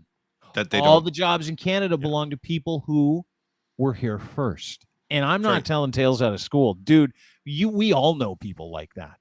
Yeah. Like I've got, sad to say, friends and friend groups, family members who are like, this is disgusting. You got to put an end to immigration. They're taking our jobs. And I said this to a family, but not a family friend of mine who is retired and very wealthy. And he was sitting there. We're shooting the shit one day, and we're at dinner. And he's like, this is fun. The immigration fucking shit. It's just over. We got to stop letting people into this country. And I'm like, do you understand what happened to our economy if we stopped letting people into this country? He's like, well, just these kinds of people we should stop letting into the country. And I'm like, oh, okay, there we go. And I said, why? Yeah. And he goes, well, they're taking our jobs. And I'm like, you're fucking retired. You gave yours up, dickhead. Yeah. The perception and they're not taking his job because he was a fucking lawyer. We are in a crisis in every professional area in this country, everywhere. Healthcare, fucking everything. And there's doctors. Nurses. There's doctors running Ubers. Doctors with actual prestigious. We've got to sort that shit out. Yeah, this is what I'm saying. Because that's a major problem that if you spent, if you lived in wherever, doesn't even matter, another part of the world, and you were a doctor, a pediatrician, or a surgeon for 10 fucking years, and you come here and they make you go through a 7-year process to get certified, it's bullshit. I understand. Yes. Okay. Make them jump through a hoop just to make sure, you got a legitimate person there, but there should be a process, the streamlining to get that guy that could be helped. I mean, it would be a massive help in the healthcare industry. I think the perception on the immigration thing is that they get a leg up. That's the one thing that I find. It's easy to fearmonger. It's so easy to fearmonger to people. But that's they don't. The thing. Well, of course they get a leg up because they come from other countries with like a fucking $8 in their pocket trying to escape like civil war and bombs dropping on their head. Of course we're gonna fucking help people. You're not a human country of human beings who care about humans. Buddy of mine owns a company in town, and it's an electrical company, and he's over the last couple of years he's done really, really well. And his biggest issue is hiring. It's not work. There's a ton of work here. He has more work than he can actually employ. Yeah. So he loses guys. He'll get a good guy, and that guy will, get his journeyman, boom, and then he'll go get a job with a bigger company, something, he's got, project. Okay, we're doing that there. So you have to be wired a certain way. So when the war hit, and we've got a ton of people from Ukraine here, he was telling me he's got a couple of guys on his crew now that are from Ukraine. And he goes, they're the hardest working fuckers, and they do such good work. And he's laughing now. He's just, and these guys, they speak decent English, right? And he's helping out a couple of families. It helps the economy. Are escaping a fucking war. Yeah. Right? Yeah. Stop looking at, because it's all man-made pretend lines on a map, and think about your fellow man. You're helping somebody that, like, if I was sitting and my neighbor's house was on fire and I could help him by throwing a hose on it, it's not my property line stops here. I don't know, man. You're a monster. That's no different than what we do as a country. It's the exact same thing. If you're against that, I'm against you. Like I don't know who brought you up, but fuck. Probably an asshole. Yeah. Speaking because this is generational problems, but it is always is. It's familial. No, don't be sorry. Speaking of assholes, real quick one for you, Locke. I got the Leafs. I had Leafs Oilers in the Stanley Cup final. Leafs played tonight against Tampa. Won last night in overtime. John Tavares, just a fucking stud. I don't want to get into it right now, but I will say this is that I had Leafs Oilers in the Stanley Cup final. I took the Oilers out yesterday because I did a little math. Your goaltending sucks so much ass. You're going to run into either Colorado or Dallas, and it's over. In the second round. Yeah, it's second round or bust. I have the Leafs. I don't have in the Stanley Cup final. It would be nice to see it's like a dream Stanley Cup final. Playoffs start in a couple days. Rachel Dory, who has been in hockey for a long time, she's going to join us this week to kind of break down the playoffs, who she expects to win. But somebody needs to explain how the wild card thing works. She will. For the first time in a long time, I kind of see a path to 2 Canadian teams in the Stanley Cup final. Kind of see a path to it. If Stuart Skinner can play some goal, or if Jack Campbell decides to not be Jack Campbell anymore. We have one of those two things. Definite deficiency in net. But what has been said for a long time in Edmonton, and I've been here since 2006, is if they could figure out their back end and have some consistency, it would help out a number of different areas on this team. And I think that's what you're seeing. I think that's why you're seeing the Edmonton Oilers with the success they're having right now is they've got some consistency with Ekholm. Ekholm came in, Desjardins, the big kid back there as well. He has stabilized that back end. So what's happening right now with the defense is guys like Darnell Nurse, he doesn't have to play 35 minutes a game anymore, right? They can use him the way they need to use him. The pieces are fitting together better, and you're seeing it with the goaltending as well. The defense, they've shored up the defense a little bit, and they've made some really good moves in the last 3 months that I think will, because we have the best top 6 in the NHL right now. It's Colorado, it's Boston, and it's the Edmonton Oilers. Toronto's right there too. Their top 6 is pretty good. You're going to be hard pressed to convince me based on the numbers that you guys have the best top 6. So let me put this to you. You have the Golden Knights, 107 points specific. So the Oilers still have a chance at winning the division, right? If they win the division, then easy street during the playoffs. We need Vegas to lose, but fucking they're all bunched up. Vegas 107 points, 105 points for the Oilers, 102 points for the Kings. Kraken right there. Flames lost in a shootout last night to Dormy their season. That was fucking awesome to watch. And then on the other side, Central Division, you've got 104 points. Avalanche, Stars, 104 points. Wild, 102 points. But in the Pacific Division, I mean, it's there. You can win the Pacific Division, but the Kings scare me. I'll tell you. They should. Let's say Vegas loses. Well coached. Got a great goaltender. The Kings are well coached. Yeah. And they've had some issues on the back end with goaltending. They're not consistent in Los Angeles, but they play so well and so hard, they can be scary. But the Jets scare me too. And they could end up playing I don't know. Again, I don't know how the whole wild card thing works out, but they could end up playing the Jets if Vegas slips a bit here. It'll be interesting. That Jets win against the Preds the other day. It was huge, by the way. Fucking massive. Yeah, that's huge. So you're gonna get the thing is, 1, 2, 3, 4, if you don't put teams? Boston in the final right now, then you have to. Yeah. There's something wrong with, and I right now I would like to see if Edmonton can get through unscathed, like no injuries, goaltending holds together, Soup pulls his head out of his ass. This team has a possible run in them. Mm-hmm. Oh, but without question. I mean, they're dangerous. Could happen just like the Leafs, and this is the problem with where hockey's at right now, because the teams are so much closer in competitiveness now. The Western Conference is a barn fire still. Like it's anybody's game. The Western Conference, the Eastern Conference is done. Just Boston's got 131 points. At the top, it isn't. The thing with the problem with the Leafs we're running into is first round, game 7. That's first round, but also these teams are unbelievable. Like Boston, I'm sorry. Oh, they're fucking so good. Look at who they're Tampa Bay. Say whatever you want about Tampa Bay's season and not as good this year. I wouldn't want.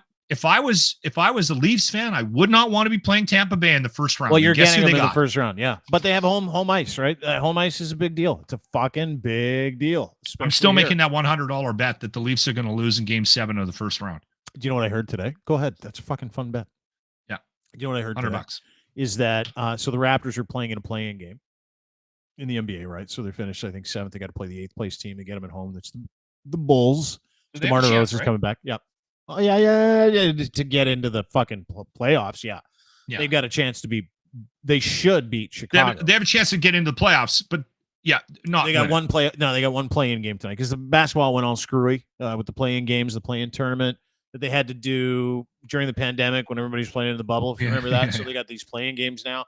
So very disappointing season for the Raptors. Nick Nurse is on his way out. Long story short, we got that going this weekend.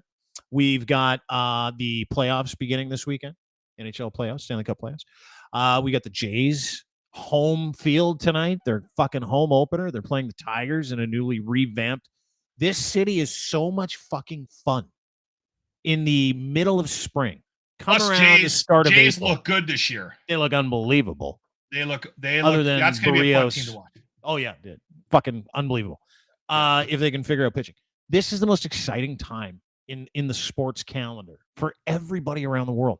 So let's enjoy it, right? Let's not I agree. get too I agree. caught up. As much as I love who's gonna win and it's better be the same.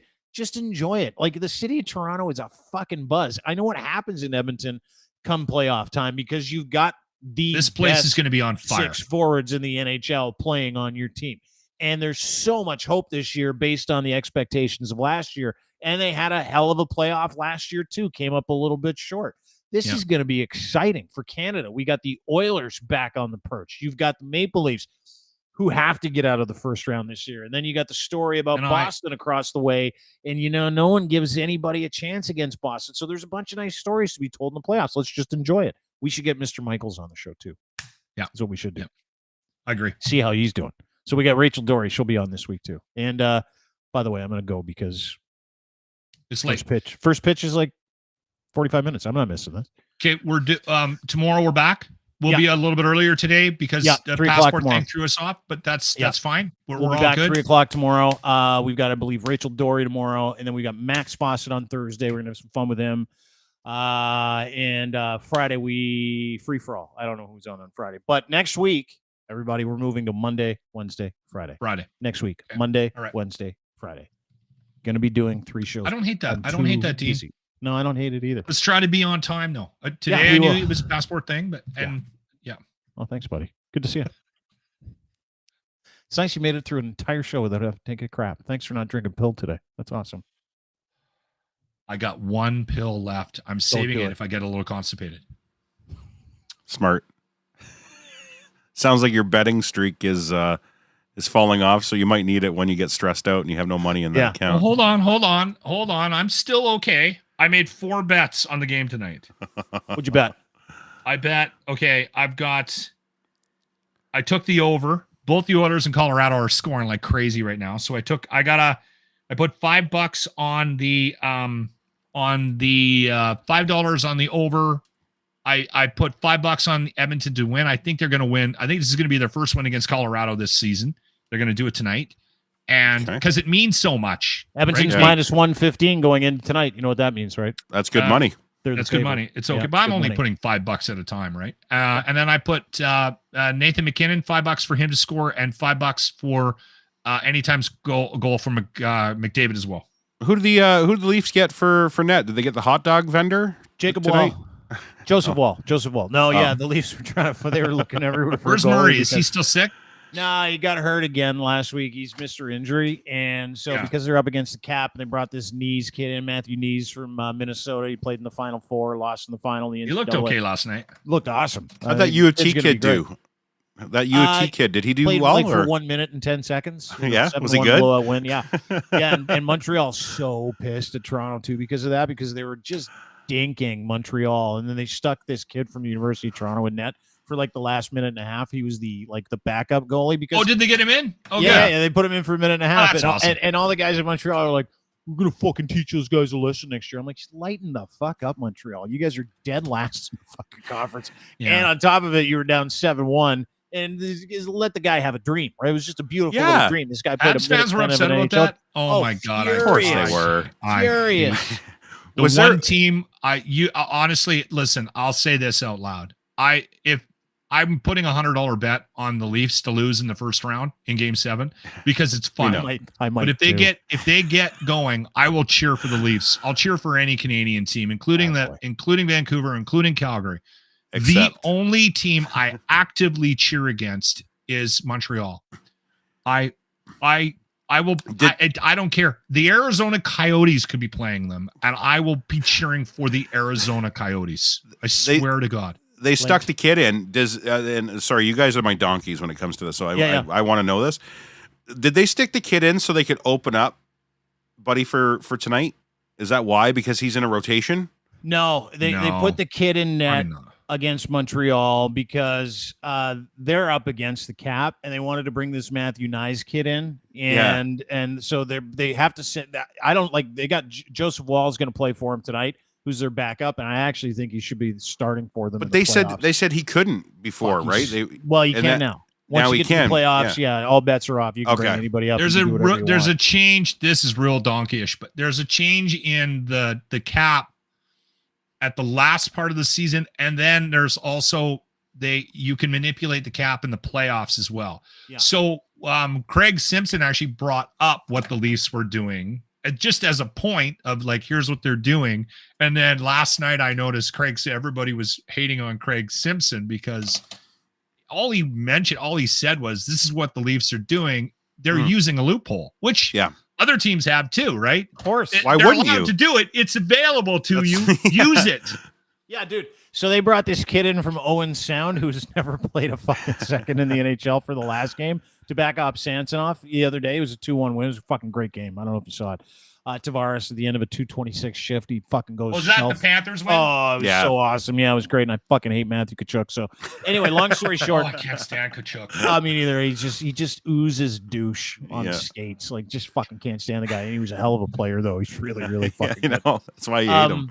I know, but so as I'm kind of trying to understand what they're doing, they went and got this kid from Owen Sound. They're like, "I'll give you $100." He's like, "Sure." Like goes and he backs up, and then they go out and they pay another guy $250. Yesterday it was a dude from the University of Toronto. Yeah, he goes and plays. Like, he gets like $700 or something like that to play. Hey, he gets to say he played in the NHL. They'll close the loophole probably. Can I just throw this in? And then I got to sign off. But my favorite thing this year, because I do actively cheer against the Flames. But every time I tuned in to watch the Flames, even if it was for a couple of minutes, noticing where Sutter would play Lucic just makes Lucic in the top 6. It's like a boulder on skates. It's like a curling rock. Like somebody threw a curling rock. I also loved how yesterday, seasons on the line, they go to Nick Ritchie for a fucking for a shootout goal. They're like, you got to score. Honestly, I would have had a better approach. On the bench, Sutter tapped him on the shoulder, and Nick Ritchie turned around and went like this. He goes, "Who, me?" And they just re-signed Sutter too, didn't they? It's like because he makes all these great decisions. Yeah, I think so. Oh fuck. I what thought a shit Sutter show. was going to get run out of town. Yeah, I thought so, He will in the offseason. Because a lot of players left because they hate him. Like, he's not. I don't think he's easy to play for. These rich kids with all this money, they don't get the old farmer, right? that goes back to the farm and kills chickens and then comes to practice. And, Covered in fucking chicken. Boys, got to eat these raw eggs. I brought these raw eggs for you to eat, boys. Couple bags of fucking milk, guys. This is fresh. Who plays Lucic in the top 6? Looks like he can bale hay really good. Lucic hasn't been able to skate since 2017. Well, and he's like, this guy's on the top line. Let's put He's him on literally got a minus 31, and he's like, get out there. Put him on overtime. Lucic, Huberdeau, and someone else. Lucic is playing 28 minutes a game. He's got McDavid ice time.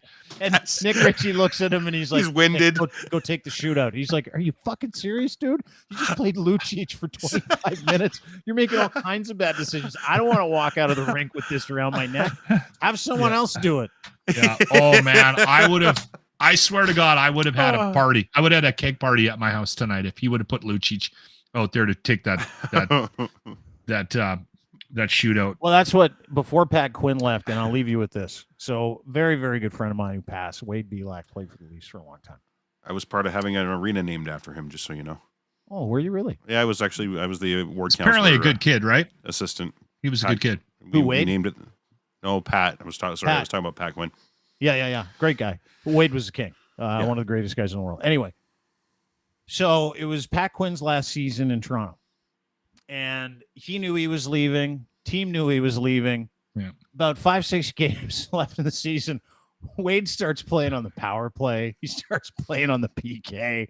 He's on for like 23, 24 minutes a game. This guy didn't break 3 minutes a game for like 4 years. And I call it one night. I'm like, dude, you played like the whole night. He goes, it's the fucking best. Quinner loves me. He's like, he's just, and he knows he's leaving, so he doesn't give a fuck. He's just playing the shit out of me. And I'm like, is that what happens? He goes, I guess. I don't care. I'm fucking loving it, though. It's like, Wait. Go take that. He goes, I take that face off. I haven't been on a line with fucking. No, he's off. playing defense, right? He goes, I haven't been on a line with Matt Sundin for 6 years. I played with him for 3 nights in a row. Just, he doesn't know who to call to pass because he doesn't know his name. You, hey you. And Pat Quinn, he's like, Hey, I said, what did Pat say to you? Like, he goes, I talked to Quinn out. I'm like, thanks, Pat. This is a lot of fun. He goes, Wade, you're one of my favorite players of all time. It's my pleasure. He's a sweet He guy. says He to was him. such a sweet man. Yeah, he was a king. Tomorrow, get in the hash marks. Oh, that's it for him. He's done. He just walked We right did out. a secret message on the way out the door. Thanks, Locke. Lochlin Cross 957 Cruise FM in Edmonton. That is Ryan Lindley from the Getting Sauce podcast. Thanks, download, boss. subscribe, Getting Sauce. What are you doing this week? Last week was brisket week. What are you doing this week? We've got some things rolling out. We're in the shit with this editing, trying to get the actual show out. Yeah. But I've got a plan, and it's summery, and it's got jalapenos, and it's got cream cheese, and it's got your barbecue, and it's got bacon wrapping on it. So let's talk about bacon wrap jalapeno poppers this week, baby.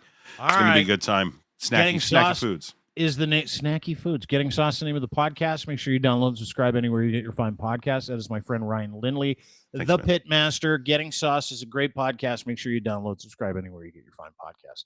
And listen to 957cruisefm.ca. There you go. Everybody gets a plug.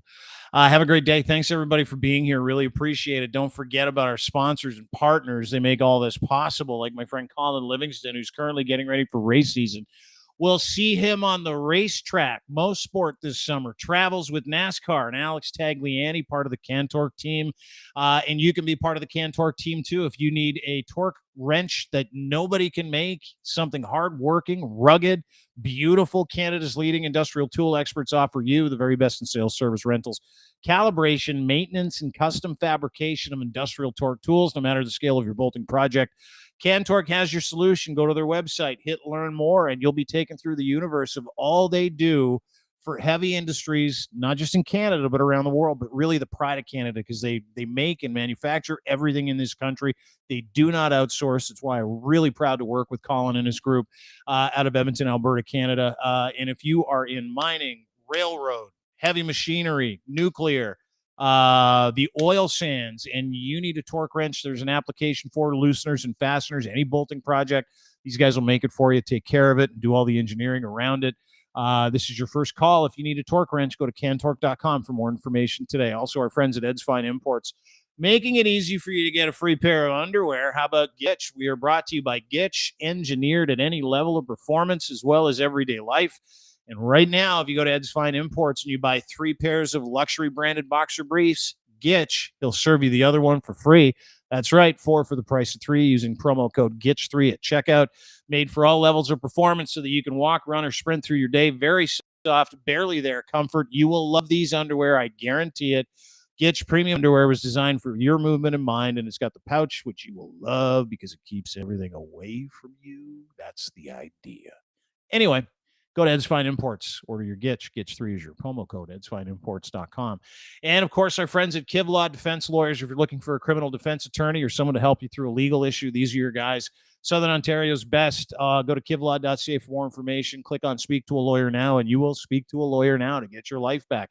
Have someone to walk you through what you're going through in terms of legalities. There's no one better.